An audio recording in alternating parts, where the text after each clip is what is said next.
നമസ്തേ. ഒരു കാലത്ത് ഒട്ടുമിക്ക ക്ഷേത്രമുറ്റങ്ങളിലും മൂലധനവും നിങ്ങൾ എന്നെ കമ്മ്യൂണിസ്റ്റാക്കി തുടങ്ങിയ വിപ്ലവ നാടകങ്ങളും അരങ്ങുവാണിരുന്നു. ബലികുടീരങ്ങളെ തുടങ്ങിയ നാടക ഗാനശീലുകൾ ഉയരാത്ത അമ്പലപ്പറമ്പുകൾ അത്യപൂർവമായിരുന്നു. അന്ന് ക്ഷേത്രാങ്കണങ്ങളിൽ സാംബശിവന്റെ കഥാപ്രസംഗങ്ങളുടെ ആശയപ്രചരണവും ആശയവൽക്കരണവും നിർബാധം നടത്തിയിരുന്നു.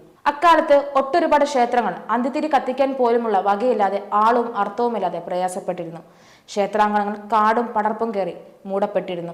ഇടതാശയങ്ങൾക്കപ്പുറം ധർമ്മപ്രചരണങ്ങൾ ഉൾപ്പെടെ ഒന്നും ക്ഷേത്രമതിലുകൾക്കുള്ളിൽ നടന്നിരുന്നില്ല. മഹാനായ കെ കേളപ്പജി മുന്നിൽ നിന്ന് സംഘപ്രേരിതമായി രൂപം കൊണ്ട ക്ഷേത്ര സംരക്ഷണ സമിതി പതുക്കെ ഗ്രാമങ്ങളിലേക്ക് വികസിക്കുകയും ക്ഷേത്രാങ്കണങ്ങളെ നാമജപം കൊണ്ട് മുഖരിതമാക്കി വരവറിയിക്കുകയും ചെയ്തു. അമ്മമാരും പുതുതലമുറയും ഗ്രാമക്ഷേത്രത്തിൽ ത്രിസന്ധ്യാവേളയിൽ ഒന്നിച്ചുകൂടി വലം വെച്ച് നാമം ജപിച്ചുകൊണ്ട് തുടങ്ങിയ സാമൂഹ്യ ആരാധന ക്ഷേത്ര ചൈതന്യത്തെ ഉണർത്തി. പതുക്കെ പതുക്കെ ക്ഷേത്രമുറ്റത്ത് വിപ്ലവ നാടകങ്ങൾക്ക് പകരം ബാല എന്ന പേരിൽ പ്രസിദ്ധമായ പുരാണ സംബന്ധിയായ നൃത്ത നാടകങ്ങൾ അരങ്ങ് കീഴടക്കി തുടങ്ങി. കഥാപ്രസംഗവും ക്ഷേത്രകലകൾക്ക് മുന്നിൽ വഴിമാറി. ഡോക്ടർ എൻ ഗോപാലകൃഷ്ണൻ സാറും ശശികല ടീച്ചറും ഉൾപ്പെടെ ഒരു കൊടുങ്കാറ്റ് പോലെ കേരളമെങ്ങും യാത്ര ചെയ്ത് നടത്തിയ ഭാഷണങ്ങൾ ആധ്യാത്മിക ജാഗ്രതയും ഹൈന്ദവ സ്വാഭിമാനവും പകർന്നു. ഹിന്ദു ഐക്യവേദിയും ബാലഗോകുലവും വിശ്വഹിന്ദു പരിഷത്തും കേരളമെങ്ങും നടത്തിയ 10,000-കണക്കിന് ജ്ഞാനയജ്ഞങ്ങൾ ഹിന്ദു ഹൃദയങ്ങളെ ആഴത്തിൽ മതിച്ചു.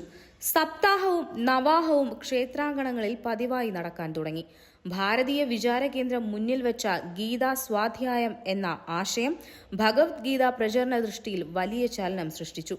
വിശാല ഹിന്ദു സമ്മേളനം ആഹ്വാനം ചെയ്ത രാമായണ മാസം വിപ്ലവ ലഹരിക്ക് പകരം ഭക്തിലഹരിയിൽ കേരളത്തെ ആറാടിച്ചു. അമ്പലമുറ്റത്ത് ധർമ്മ പാഠശാലകൾ സജീവമായി. ഇന്ന് ആനയും പൂരവും മേളവും പുതുതലമുറയുടെ ആസ്വാദന ലഹരിയെ ഹരം കൊള്ളിക്കുന്നു.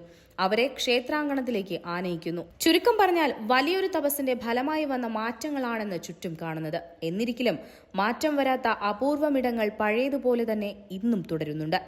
അവിടെ ബലികുടീര ഗാനങ്ങളും റാപ്പ് മ്യൂസിക്കും ഡിജെയും അലർച്ചയും ഉൾപ്പെടെയുള്ള വിചിത്ര കേളികൾ അമ്പലമുറ്റത്ത് തുടരുന്നു. കാലം മാറിയപ്പോൾ സാമൂഹ്യാരാധന ഉൾപ്പെടെ പല നല്ല ശീലങ്ങളും വിസ്മരിക്കപ്പെട്ടു.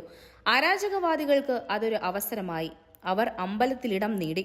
പഴയ ആശയപ്രചരണ മാർഗങ്ങൾ വീണ്ടും പല രൂപത്തിൽ പുതുവഴികളിലൂടെ അമ്പലമുറ്റത്ത് പുനരാവിഷ്കരിക്കാനുള്ള ശ്രമങ്ങൾ നടത്തിക്കൊണ്ടിരിക്കുന്നു. അതിന് തടസ്സമായി ഇന്നുള്ളത് മറുപരിശ്രമങ്ങളാണ്.